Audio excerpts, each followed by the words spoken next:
Hello, my name is Kevin. I am originally from Mexico. I've been living in Long Beach for the past 7 years. And hi, my name is Anthony. I am from Southeast LA originally, and I've been here with Kevin for the last 7 years. Originally, I'm a makeup artist, a freelance makeup artist. Now I'm running the shop, Plantitas. But yeah, one of my passions is the makeup. Yeah. And I come from a background of being a sign language interpreter for the deaf and deafblind. So I did sign language interpreting for the last like 12, 15 years professionally. And I was doing that freelance. I had my private practice before we started running the shop.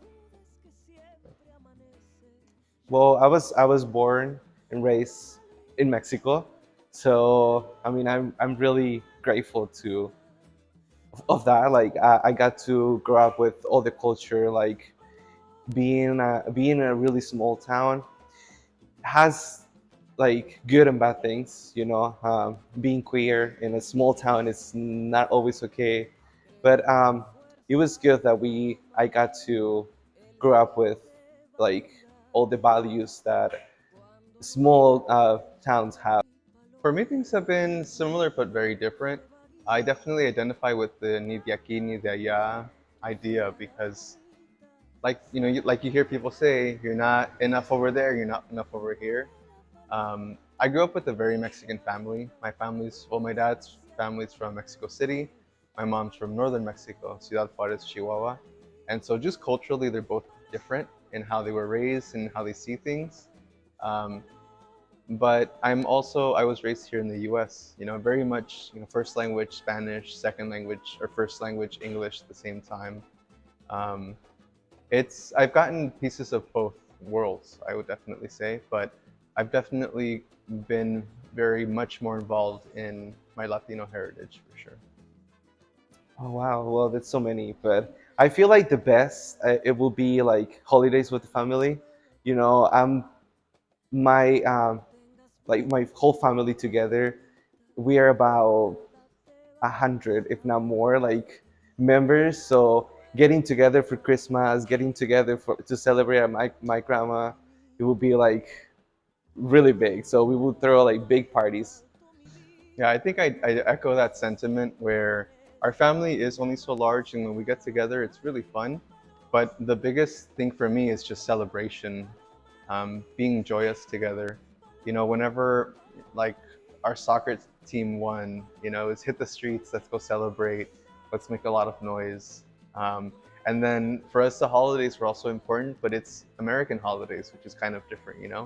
So Fourth of July, which is not necessarily, it's just an excuse to celebrate. Thanksgiving, Christmas, Halloween. My dad really plugged in his love for celebrating and being joyous to just the American dates. So that's what I echo that sentiment as well. Wow, it's hard. Well, personally for me, it was getting here without knowing a language, knowing the culture here. Even though I mean we see movies, we watch like everything from here, still it was kind of difficult. Um, like I said, I had to learn a language to be in the community. Yeah, for me, I think it's definitely a different experience. Although I did get that because I grew up in Southeast LA, and Southeast LA is like a Latino bubble, right? Um, but it's very much a bubble. So when I finally exited that bubble, it was culture shock, even though I'm from the US. Going to a college institution and getting into a profession that's largely white, I was definitely like a black duck. And I finally got to experience what it was like not being in the bubble. And it's challenging, having to exist and not hide pieces of yourself as a Latina person um, in a very white dominated field, in a white dominated country. Like we're kind of blessed here in Southern California because we get to have kind of a hodgepodge of everything and everyone. But then you go into pockets where those parts of you aren't celebrated always, whether you're Latina or Black, Brown, Asian. It's an interesting dichotomy. Yeah. I don't know, like go for it. Si se puede, like whatever you want. There is this dicho from Selena. If you can dream it, you can do it. And I feel like that's what it is. like I said before, like learning a language was hard, but I was always like optimistic that I was gonna be able to do it. And if I wanted to do something big, I had to do it. So yeah, just go for it. You can do it. Yeah. And I think I would complement that with saying celebrate who you are, celebrate all parts of you, all American and all Mexican or all Guatemalan, Salvadorian, all Latina parts of you. Um, let that be the best part of you. There are spaces that we go into where those things aren't celebrated, and there are periods in our life where we might have shame or carry some sort of negative feeling about the music we listen to, the language we speak, the way our accent sounds being from Southeast LA. Like that's a huge thing for people in Southeast LA. Celebrate that. Those are the best parts of you. I don't know. Inclusion.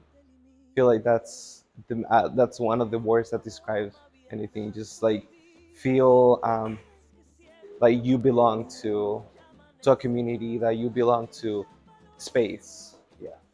Yeah, and I think for me, representation now has become um, like hope, and it's kind of weird to say that, but as younger, like brown queer kids, we don't see ourselves in different aspects of life. You know, we've gotten messages before that we just never thought we would get. Things like seeing you guys, a queer couple, brown couple, being successfully in a relationship long term, as a business owner long term. Like, I didn't know that was an option for me as a queer brown person. And seeing you do it lets me know that it's also possible for me. So that's what representation means to me, because there are empty spaces in society as far as representation that we don't see ourselves in. And so when we step up into those spaces, we let other younger Latina, queers, anyone see that that's a space that's for me as well. Ooh. Mole for sure. Yeah, I mean everything spicy, it's good, but having like a plato de pozole, even with this heat, is something that I love. Mole, yeah. Yeah, I'm definitely about mole. Give me a good mole or give me a cheesy quesadilla. I'm as happy as can be. Yeah. If I were stranded on a deserted island, a lot of people will say pizza or what? No, give me quesadillas. Give me quesadillas or mole. Happy camper. Mole poblano. Poblano, Yeah, yeah, mole yeah, poblano is yeah, what I grew up with. I know there's a lot of different moles out there. That's what I yeah. grew up with. Like for me, I feel like I do a little bit of like the putting the final pieces together, like the designing of the shop and everything. But at the end of the day, I do restocking. I purchase like things that go on the floor. I work with the customers. So pretty much everything. Yeah. Yeah, our roles are definitely complementary because although I could lay out things on the floor, it'd be really tacky if I did it. So I'm more of a back end, like administrative paperwork type of person. I excel in that, and I step back where I know I'm not, as skilled as he is, because he's a very talented visionary. He sees something in his mind and he can apply it, execute it. And for me, I don't. It's like a blank room in there. Although I can be creative in other ways when it comes to like layout and stuff like that, I'm literally in my mind, it's just a big white room. I'm like, I don't know where things go. So that's how I think we complement the shop. We were asked what Plantitas is or was going to be like 2 years ago in an interview. And I remember for that interview saying things that I would love for Plantitas to be. I think we're finally starting to see those pieces come together, being a space where we inspire people, encourage people, help people refine skills that they didn't know they had.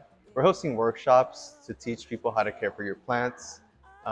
Those workshops at the same time become spaces for social connections, with people that you would have never otherwise connected with, but you both share interest in something like plants. And so you come to this workshop and you make a new friend. A lot of our workshops are centered around mental health as well. And coming out of the pandemic, that was such a big thing for me, especially because I had a really tough time mentally at the beginning of the pandemic, just because I hadn't really taken care of myself properly, not considered my wellness. So we're letting that be a core value of Mampitas as how we plug into the community. Um, we're getting other small business vendors to fill up our shelves as well, which is giving them a chance to grow their business past, the stage that it was at. Um, we've heard from people, like especially from the Plantitas market, who have seen their products on a shelf and they're so touched that it brings them to tears to say, wow, I never thought this would happen. My products are in such a beautiful space. We don't get these type of spaces normally. So I'd like to think that we're trying to set a model that shows other businesses in the community that it doesn't just have to be take, but you can also give back to the community in different ways, whether it's monetary donations, hosting events, free, low cost, whatever it is, or even welcoming people who are our neighbors into that commercial space to help them become an entrepreneur that they want to be. So you said just do it, Yeah, like just like do just it, do it. I feel, but dream big, yeah, like don't be afraid of like of losing or failing, because I mean that's how you grow. Like for us, not everything is beautiful, you know. It's sometimes it's like crying, sometimes it's like being stressed, but I mean we're still here and pushing to be better every day. So just go for it. Yeah. yeah. But when you're going for it, like be gentle with yourself, like it's not going to be perfect the first time. Maybe it's not going to be perfect the second time. Um, somebody said it somewhere, but they said practice makes what? Practice makes improvement. It doesn't make perfect. Yeah. So you're going to be better than the last time you did it. And dreaming big doesn't mean it has to be like a big space. Dreaming big could be that you set up your LLC, or that you set up the Instagram page, or that you do the first pop up. Um, cómo se come un elefante? Una mordida a la vez. It's just a little bit at a time. Yeah. Well, I feel like I don't want to put it like it's just a month, you know? I feel like we have to celebrate our roots like every single day. Like it can be January, it can be May. For me, I mean every day it's celebrating my roots, where I'm coming from. I think Latina Heritage Month for me is like, you generally hear it's a celebration of the contributions we've made as people to our communities, to our country, to the world.